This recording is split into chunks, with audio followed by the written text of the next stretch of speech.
అక్కడ Columbia university దగ్గర ఒక పెద్ద ఒక విగ్రహం ఉంటుంది. ఒక విగ్రహాన్ని వాళ్ళు అక్కడ ఆవిష్కరించారు. అది ఎవరిదంటే డాక్టర్ భీమ్రావ్ అంబేద్కర్ గారిది.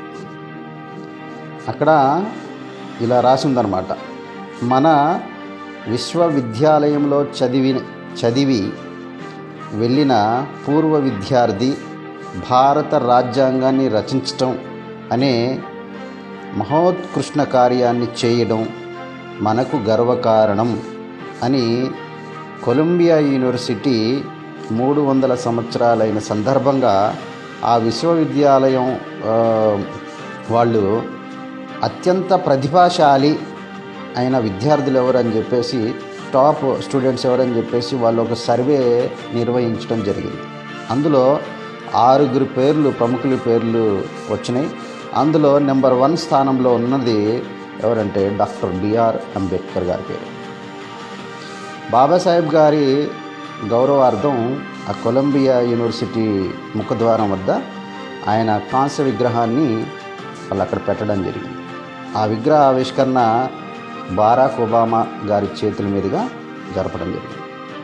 ఆ విగ్రహం కింద ఈ విధంగా రాసింది ఫ్రెండ్స్, ఏమనంటే సింబల్ ఆఫ్ నాలెడ్జ్. ఏంది? సింబల్ ఆఫ్ నాలెడ్జ్ అంటే జ్ఞానానికి ప్రతీక అని రాసింది అక్కడ. ఛాయ్ అమ్ముకునే వాళ్ళ గురించి ప్రధాని అయ్యాడు అని చెప్పేసి మనం చాలా గొప్పగా చెప్పుకుంటున్నాము. ఎన్నెన్నో పేపర్ స్టేట్మెంట్లు, స్టోరీలు పెద్ద పెద్దగా రాసుకుంటున్నాము. క్లాస్ రూమ్ బయట కూర్చొని చదివిన ఒక దళిత బాలుడు డాక్టర్ భీమ్రావ్ అంబేద్కర్ గారు ఈ దేశ శిల్పి, రాజ్యాంగ నిర్మాత అయ్యాడని, జ్ఞానానికి ప్రతీక అయ్యాడని ఏ ఒక్కరు కూడా చెప్పడం లేదు, మాట్లాడడం లేదు. ఏ ఒక్కరు మాట్లాడడం లేదు. నిజంగా ఇది చాలా గొప్ప విషయము.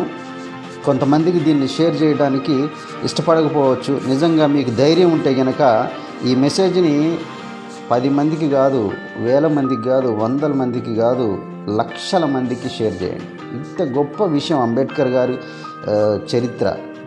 నిజంగా ఆయన గొప్పతనాన్ని ఎవరు కూడా గుర్తించడం లేదు ఈ దేశంలో. ఆయన ఎక్కడో మూలన పడేస్తున్నారు. ఏదో రాజ్యాంగం రాశారు.